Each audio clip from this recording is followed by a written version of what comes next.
আপনাদের মধ্যে যারা হচ্ছেন ভিভো ফোন ইউজ করতেছেন কিন্তু অ্যাপস হাইড করতে পারতেছেন না, তাদের জন্য মূলত আজকের ভিডিও। আজকের ভিডিওতে আমি ক্লিয়ারলি দেখাবো কিভাবে ভিভো ফোনের অ্যাপসটা হাইড করবেন। আর অ্যাপসটা হাইড কেন করা লাগে, অনেক সময় দেখা যায় আমাদের মেসেঞ্জারটাও অনাকাঙ্ক্ষিত কেউ দেখে ফেলতেছে, কেউ হচ্ছে হোয়াটসঅ্যাপটা দেখে ফেলতেছে। আর অ্যাপসটা হাইড করে থাকলে তারা অ্যাপসও খুঁজে পাবে না আর দেখতেও পারবে না।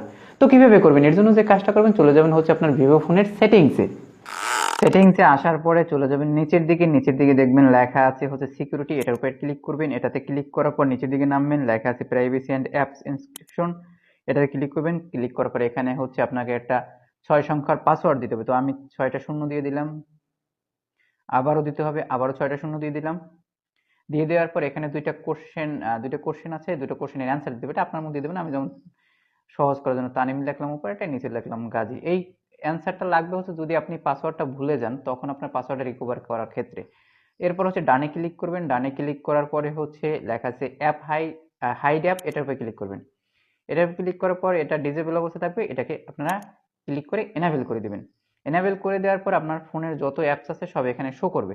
তো এখান থেকে আপনি যে যে অ্যাপস হাইড করতে চাচ্ছেন, যেমন ধরেন আমি হাইড করতে চাচ্ছি হচ্ছে ফেসবুক, তো এখানে হচ্ছে এটা দিয়ে ওকে।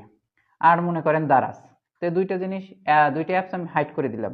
এখন হাইড করে আমি যদি বের হয়ে যাই এখান থেকে, তখন এরপর কিন্তু ওই অ্যাপ দুইটা আপনি কিন্তু আর আপনার ফোনে কখনোই খুঁজে পাবেন না। এখন কথা হচ্ছে, তাহলে খুঁজে যদি না পাই তাহলে আমি ব্যবহার করবো কিভাবে? এজন্য করবেন কি, দুই আঙ্গুল এরকম করে ধরবেন, তারপর আপনার ফোনের ডিসপ্লে রেখে এরকম করে একটা টান দিবেন। টান দেওয়ার সাথে সাথে দেখবেন আপনার এখানে পাসওয়ার্ড দেওয়ার অপশন চলে আসে। যখনই আপনি সেই পাসওয়ার্ডটা দিয়ে দিবেন, যেটা আমি দিয়েছিলাম 6 সংখ্যার, দিয়ে দিবেন, সাথে সাথে আপনার অ্যাপস দুটা দেখা যাবে। এখান থেকে ব্যবহার করে আবার যখন ফোনটা লক করবেন, অটোমেটিক পাসওয়ার্ড অ্যাপগুলো হাইড হয়ে যাবে। তো ভালো থাকবেন, সুস্থ থাকবেন, আল্লাহ হাফেজ।